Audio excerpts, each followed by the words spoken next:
আসসালামু আলাইকুম। আমি ডক্টর মোহাম্মদ বুলবুল আলম, সম্প্রতি চিকিৎসা ফাউন্ডেশন বাংলাদেশের অধীনে সিপিএমআর ব্যথা বিষয়ক কোর্সটি আমি সম্পূর্ণ করেছি। আমার রুল 10222615।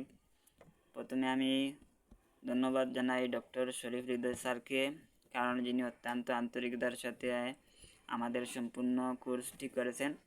আমার আজকের প্রেজেন্টেশন হচ্ছে গলা ব্যথা।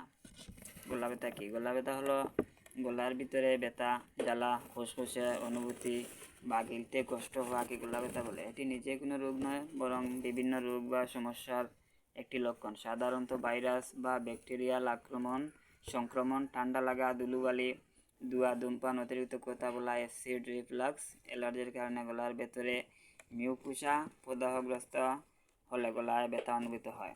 গলার ব্যথার কারণ: গলার ব্যথা বিভিন্ন স্থানীয় সিস্টেমিক কারণে হতে পারে, যেমন ভাইরাসজনিত কারণে হতে পারে, ব্যাকটেরিয়াজনিত কারণে হতে পারে।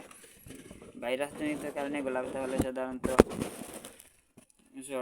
সর্দি, কাশি, ফ্লু, কোভিড বা ভাইরাস ফ্যারিঞ্জাইটিস, গলার মিউকুসা ফুলে যায় ও জ্বালা সৃষ্টি হয়। এটি গলার ব্যথার সবচেয়ে সাধারণ কারণ। আর ব্যাকটেরিয়া সংক্রমণ: স্টেফোটোকক্কাস ব্যাকটেরিয়ার কারণে টনসিলিটি বা ফ্যারিঞ্জাইটিস হলে গলায় তীব্র ব্যথা ও জ্বর,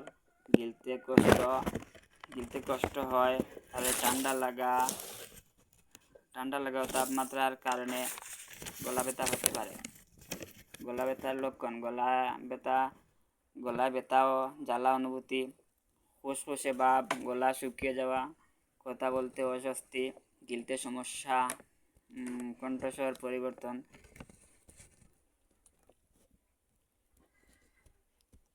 তারপর গলা ব্যথার চিকিৎসা: সাধারণ গলা ব্যথা হলে বা ভাইরাসজনিত কারণে হলে আমরা সাধারণত প্যারাসিটামল 500 mg 2 থেকে 3 বার 5 থেকে 7 দিন। তারপরে গরম লবণ পানির গরগল দিনে 2 থেকে 3 বার 5 থেকে 7 দিন। স্টিম ইনহেলেশন দিনে 1 থেকে 2 বার 3 থেকে 5 দিন। সিট্রিজিন 10 mg রাত্রে একবার 3 থেকে 5 দিন।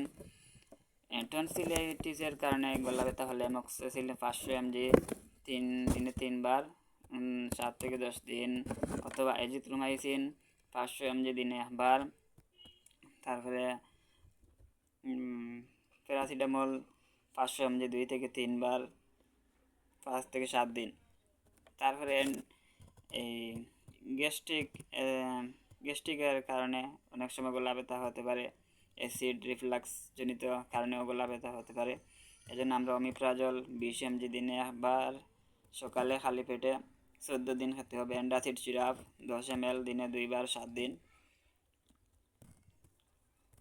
তারপরে আমরা সাপোর্টিভ চিকিৎসা, যেমন গরম তরল পানি পান করা, ঠান্ডা জাল ও টক খাবার এড়িয়ে চলা, পর্যাপ্ত বিশ্রাম নেওয়া। সতর্ক থাকতে হবে, জ্বর বেশি হলে 3 থেকে 4 দিনে না কমলে ডাক্তারের পরামর্শ নিতে হবে।